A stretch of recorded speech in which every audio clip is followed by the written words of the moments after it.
Spiritual relationships through polarity. Let's face it, for the most part there are differences between men and women. Regardless of whether or not you believe that these differences were preordained, came about to help our survival as a species, or are a reflection of the polarity in the universe, there are differences. In modern-day societies we have men with feminine energy and women with masculine energy. But even in gay couples and couples with gender roles reversed, there is one key factor that keeps their relationships going: sexual polarity. If there are two people who are both masculine or both feminine, then how could they ever really be more than friends? With our workforce so geared towards making women more masculine to compete and our society making men more feminine to be politically correct, we sometimes forget that in relationships there is a need for sexual polarity. Someone has to be the man and someone has to be the woman. In order to have a truly spiritual relationship, one where you are deeply connected to your soulmate, there must be this polarity. For women, the feminine energy comes from nurturing, loving and creating. Feminine energy is spiritual, it is creative and it is important. If a man does not feel the femininity of his partner, he may begin to become distant. Whereas the opposite is true for women, if they do not feel the masculine energy from their partner, they start to become more masculine themselves. People often talk about how women test their men, how they put up challenges just to see how the men would react.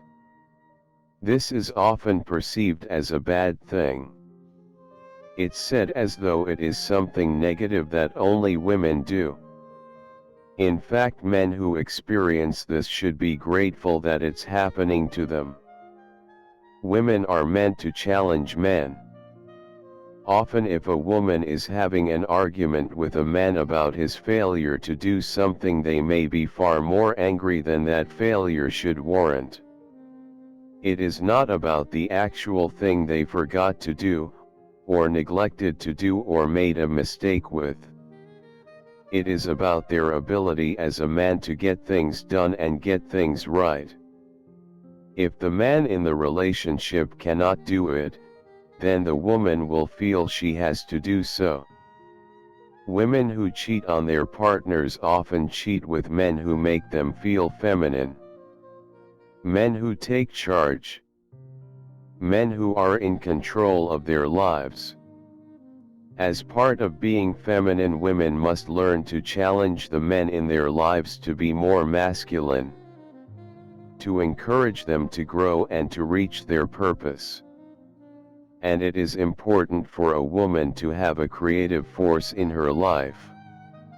Men create to leave their mark on the world, women create to enrich the world. This creative force is nurturing and is important. It is often said that the masculine energy can be represented by the ship, the man navigating the high seas. In retrospect, the feminine energy represents the ocean, the large, immense, powerful force that cannot be controlled but only navigated. To be masculine in all areas of your life is to show a woman that you can take charge.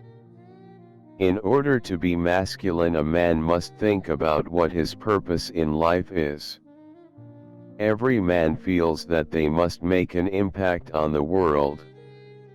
Sitting at a cubicle or working on a factory floor is not sufficient for most men. As a result, men must often seek to find their purpose beyond simple their job. No matter how happy or satisfied you are with what you do for a living, if it does not help you find your purpose in life, then you need to seek it out elsewhere. Masculine energy is about taking charge of your life.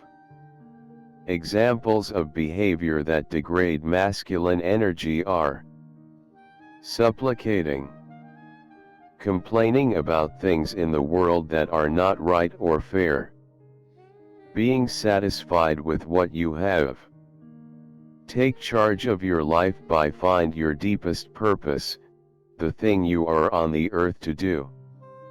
It might not be the thing you will be doing for the rest of your life, but just the most important thing to you right now.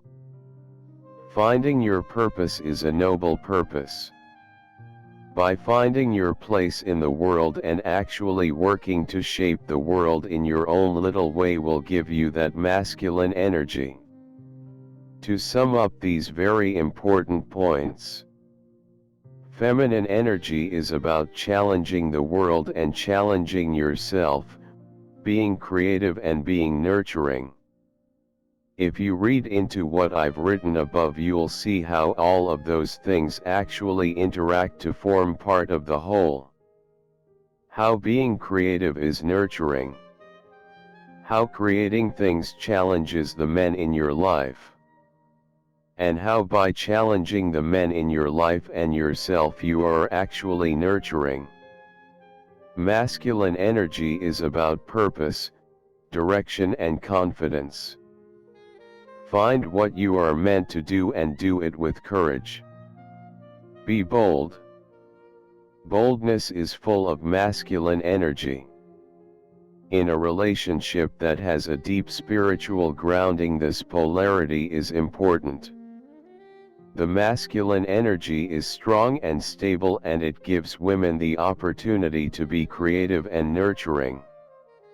It does this by being there for them and supporting them. By providing them a rock when things are tough. The feminine energy is about giving to the world and nurturing. And it supports men by providing them a constant challenge and nurturing them to find their purpose. With these two halves forming a whole, a spiritual relationship can emerge. The two halves, in touch with their souls, will intertwine. They will become two independent people, whose lives are forever linked.